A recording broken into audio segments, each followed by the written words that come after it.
Lately, I have become inspired by alternative forms of character analysis.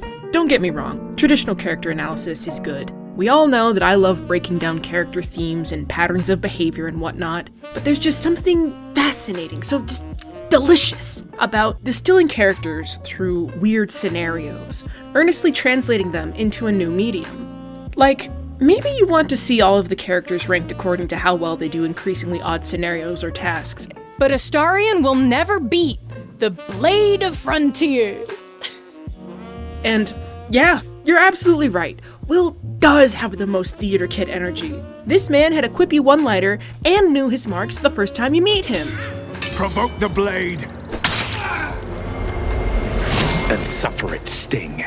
Or maybe your friend mails curses directly to your house in the form of nail polish inspired by gortash, and you've got to reckon with what a good product it is. The highly reactive magnetism that at first appears to be the purple of his netherstone but shifts, adapting to the situation and light, never quite showing the same face to anyone, even as it retains its dark, almost mysterious background. Or you just watched the Baldur's Gate underwear video and you've been haunted by this line, specifically for months.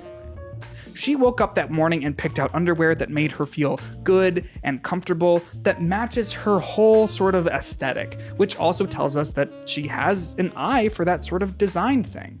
Do you see what I'm cooking with here? You can comment on characters in some really fascinating ways by thinking outside of the usual thinky thought box.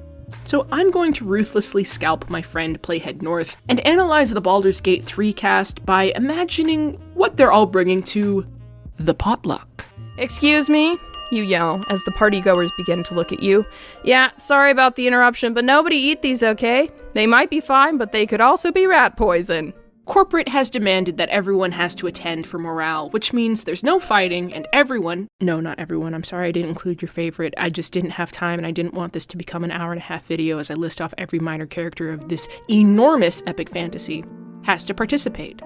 You, as your tab or dirge of choice, have been shoulder-tapped to put on this thing, so you have to organize everything rather than bring a dish. But what is everyone else bringing? Also, this includes full spoilers for the game. I could have not spoiled it, but then I would have had to cut some jokes, and that was unacceptable to me. First to arrive is Jaheira. She's not only punctual, she's there ahead of everyone else. You're actually a little panicked because you don't even have everything put out yet. Like, you're still fully setting up chairs. She knows that everyone will probably bring sweets because that's what people always do at these things. So she has brought an entree so at least people will get some protein. It's probably an easy crowd pleaser, something that she can throw together and not think about, but all of her kids still like. I'm thinking something like chili, maybe a really good chicken noodle soup. When you sneak a bite, it reminds you of simpler, kinder days. Good old Jaheira.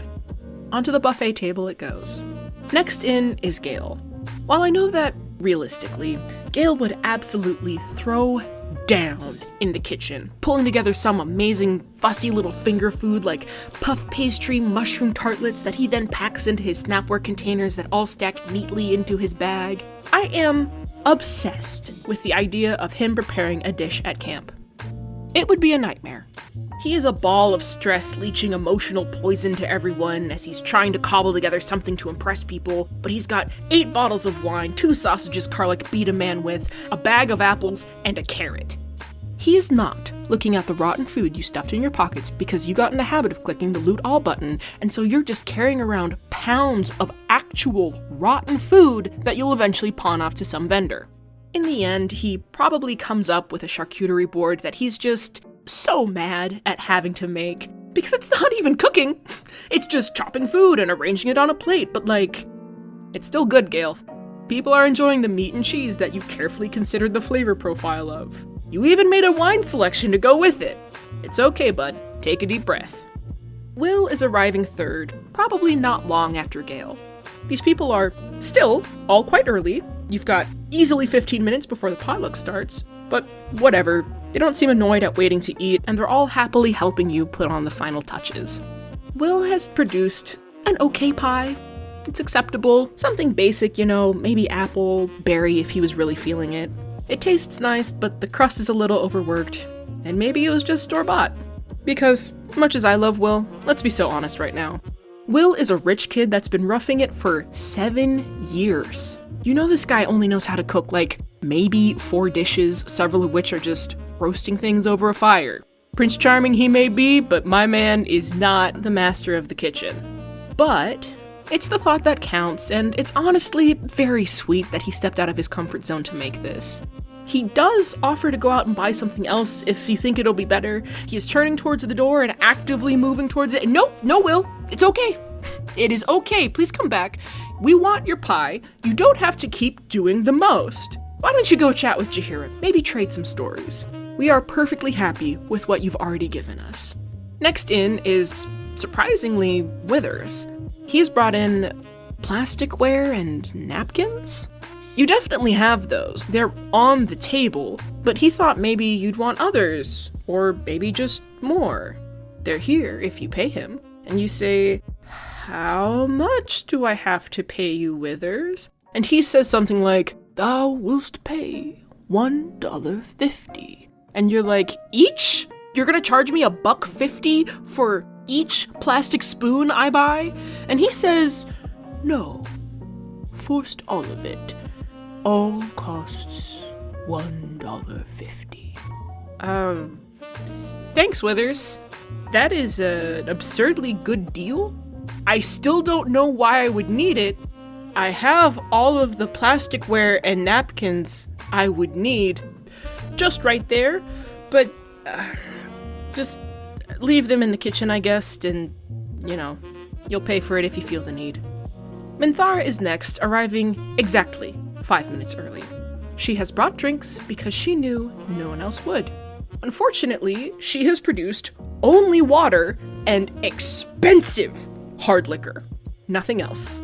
She assumes that you have cups to provide in this disused storage room. You have seen fit to stuff everyone in. You remind her that it's the rec room, Minthara, and yes, we have cups. You do not tell her that they are the small plastic ones that they give children. She gives you the bag of drinks and promptly walks away, leaving you to decide which is worse. Putting the liquor on the table and risking everyone getting absolutely bombed, or hiding the liquor in the kitchen and risking Minthara's wrath. Shadowheart comes in exactly on time, and while she walks in looking normal, you could have sworn you heard someone sprinting to the door, but whatever.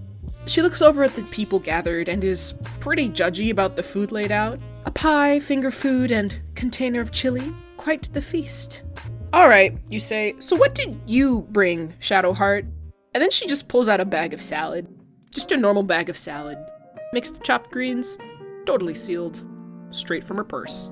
You want to say something, but honestly you're not sure if she can actually cook, and she does have a point that people never bring enough vegetables to these things, so I guess it's pretty thoughtful of her to consider it. Alright, thank you, Shadowheart.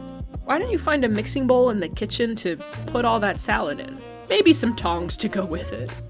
lae'zel comes in hot on Shadowheart's heels, and you can tell that she's kind of mad that she didn't make it in first, but she is also struggling with some pretty large containers of food.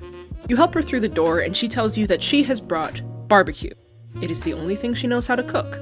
It smells amazing, and when you take a bite, oh my gosh, lae'zel? This is amazing. She says, "Chuk, of course it is." But you can tell she's actually pretty pleased that you like it.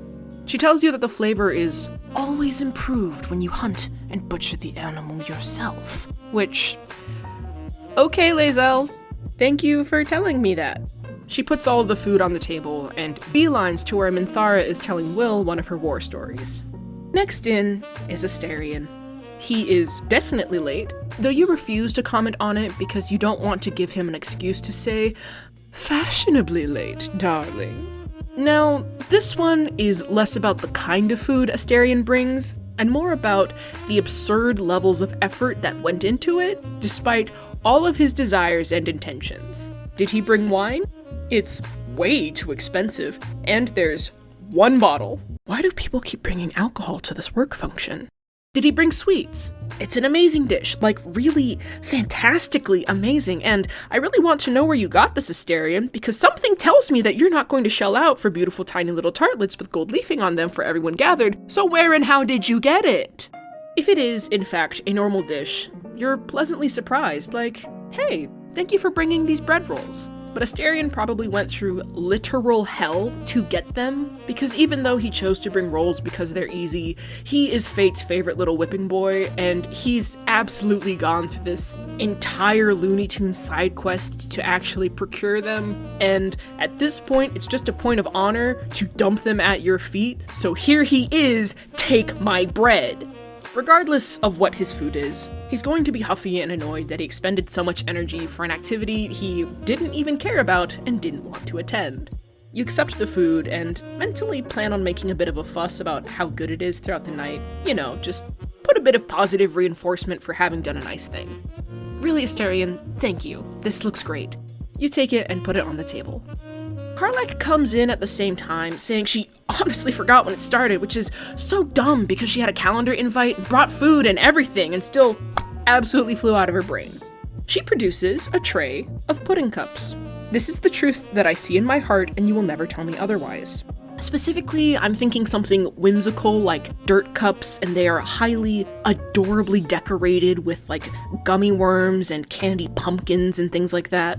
Perhaps she has made Muddy Buddies, but whatever it is just sugar and carbs and whimsy, and everyone is somewhat charmed, whether they admit it or not. Halsin comes in not long after, and you know, a little part of you is getting a bit annoyed that no one is able to come on time, like just arrive at a normal time, people. But fine. It's fine. Halsin is apologetic because he was taking care of 8 different things back home and people just wouldn't let him go, and he's sorry, but he had to pry the small children from his legs from where they were riding around when he walked, and alright, Halsin, I guess that's a pretty good reason. I forgot, you're like the only person here with normal day-to-day responsibilities. He has brought in baked goods, and my heart says that it will be vegan. Not because druids are inherently vegan, but because I know Halsin would make great vegan food for fun. And spite, because someone probably snarked about vegan stuff never tasting good, and he immediately dedicated his whole being to make amazing vegan brownies to punk them or something. And also, he made honey cakes. Yes, I know they're not vegan, this is in addition to the vegan food. Because he had time, though you have no idea when he had that time, but hey. Thank you, Halsin, I can't wait to try both of these. Let's put those on the dessert end of the table. Coming in around the same time as Halsin is Ketheric, and now the vibe in the room is starting to get a little weird. He does not have a reason for being late, other than not wanting to come, and has brought nothing. Absolutely butt kiss. Honestly, probably a good thing, because there were those rumors that the mystery illness last year that went through the office was because he intentionally gave everyone food poisoning after some random guy was rude about his late wife's cupcake recipe. Yeah, grim. He sits at a table and clearly does not want anyone to speak to him. Wyll and Gale are actively running interference to keep Minthara and Jaheira from going over and starting something. Around this time, Minsc bursts in saying, "He's here, he thought it was a different day, but Boo corrected him and would have ordered pizza, but they have not yet invented such tiny phones for miniature dying space hamsters." So, you don't have a dish, you say. No, he says, but he would have. Okay, A for effort. Thank you, Minsc, just go enjoy the company, I guess, whatever. Thanks for making sure he got here, Boo. After that is Gortash, and he so confidently tells you that the calendar invite said the party started at 12:30 that you're honestly panic sweating because, oh no? That's so embarrassing. Okay, it's fine. You could, wait, no? Literally all of the camp companions came on time and said they knew it started at noon. Okay, Gortash. He brought Devil's food cake and you're rolling your eyes, but it's exquisite. The kind of thing where you take a bite and have to stop like, oh, this is good. The sponge is moist, rich, but not overwhelming. How on earth did he find such a thing? Why did he care enough to find such a thing? People are in a bit of a stir about how good this cake is, because who would have thought he would actually bring good food? But listen to me, you cannot eat the cake. It looks so tempting, and he even offers you a bite, like just right there, like just lean forward. He's holding the fork out, but you can feel karlach staring at you from across the room, actually burning holes into your head. And accepting cake from this man just feels like a bad idea. So, sorry, Gortash, thank you. I mean, no, just put the cake down and I'll be over here. Isobel and Aylin come in together, and phew, you're honestly grateful for the distraction. Isobel has brought lemon lavender cupcakes that are very cute and well made, and even though she says they're extremely simple and she just threw them together, you can also absolutely tell that she worked very hard on them. I mean, look at these things. They have perfectly piped icing with lavender sprinkled over the top of them. An underachiever did not make these cupcakes. Aylin, of course, has brought milk for the cupcakes. What else could anyone need? You thank them and put the cupcakes with the desserts, and ardently pray that they don't notice Ketheric brooding in the corner. I swear that man's made an enemy of half the people in this room. Wait, hold on. Who shoved the pudding cups aside to make room for the devil's food? Oh, for the love of! You're about to go bark at Gortash, but Orin has arrived carrying meat. Just a pile of cooked meat. And it looks okay? But there's a lot of blood on the plate. These are most definitely rare. You don't even know what animals they're from, and she just keeps talking about how sweet and juicy they are. And thanks, Orin, let me take this and just go get some tongs in the kitchen. I'll be back.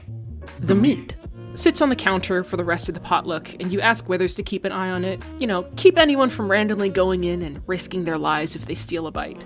As you're cordoning off that section of the kitchen, the Emperor floats in and asks if you brought your guys' food. Hold on, you say. Our food?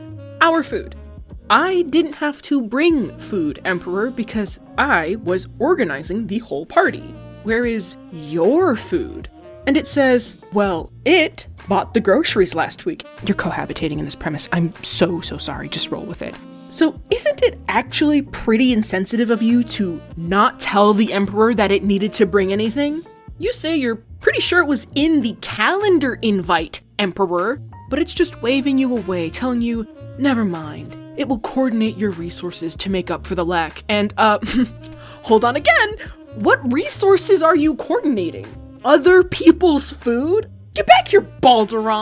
But it's already floating away and fine. Okay, whatever. Par for the course. You'll see about this to your friends later. You finish with the meat. And make sure to wash your hands extra well. But just as you're drying them off, there is such an almighty racket coming from the main room that you hurry out, hands still half wet, to find... My gosh. Raphael's here, and he's brought fondue.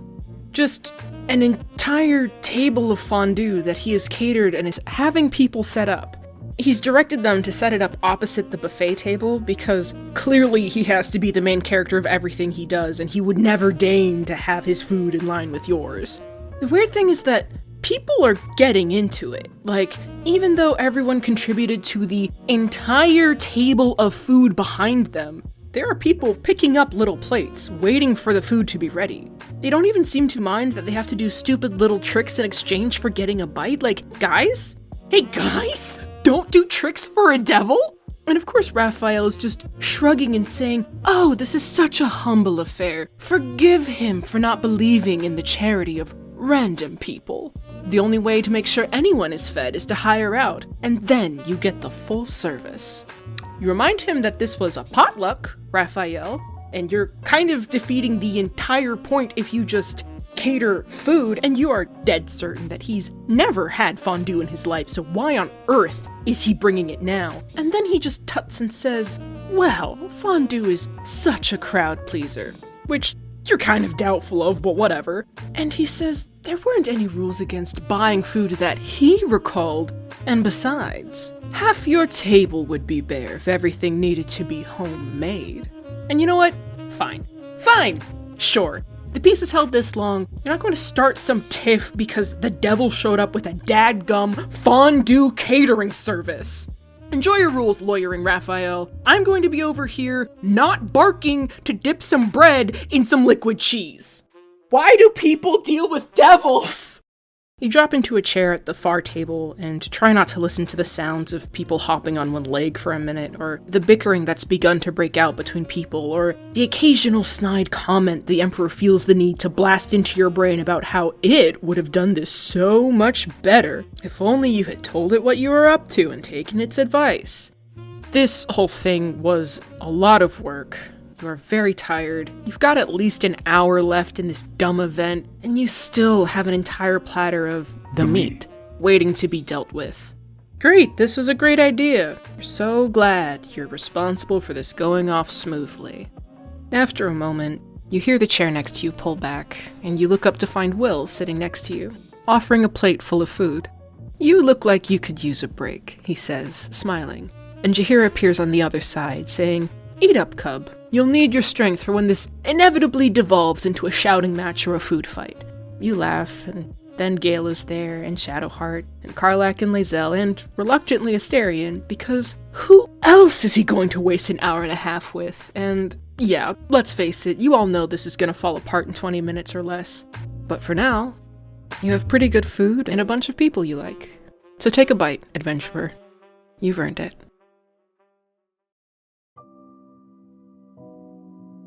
Thank you, everyone, for coming to my weird little character analysis fanfic meme post thing. This was a silly little video that I've been wanting to do for a while. I really love this game and these characters, and I wanted to take the opportunity to humorously bully them before I make more serious, in-depth Baldur's Gate essays. When will those come out? Who knows? I release videos at my own whimsy. But if you're hungry for more serious analysis in the meantime, I collaborated on a mega 9-hour Baldur's Gate video essay with Solmatol and Scarlet Moth, analyzing the theme of trauma in Baldur's Gate 3. It's literally a nonfiction book that we wrote, breaking down the idea and the way it presents in different characters, and how the cycle of trauma propagates. I share my in-depth thoughts on Gale and Wyll, and am deeply normal about a couple of other characters besides, don't worry about it. It's no absurd potluck food assignment, but I'm pretty proud of it nonetheless. Thank you for watching, take care.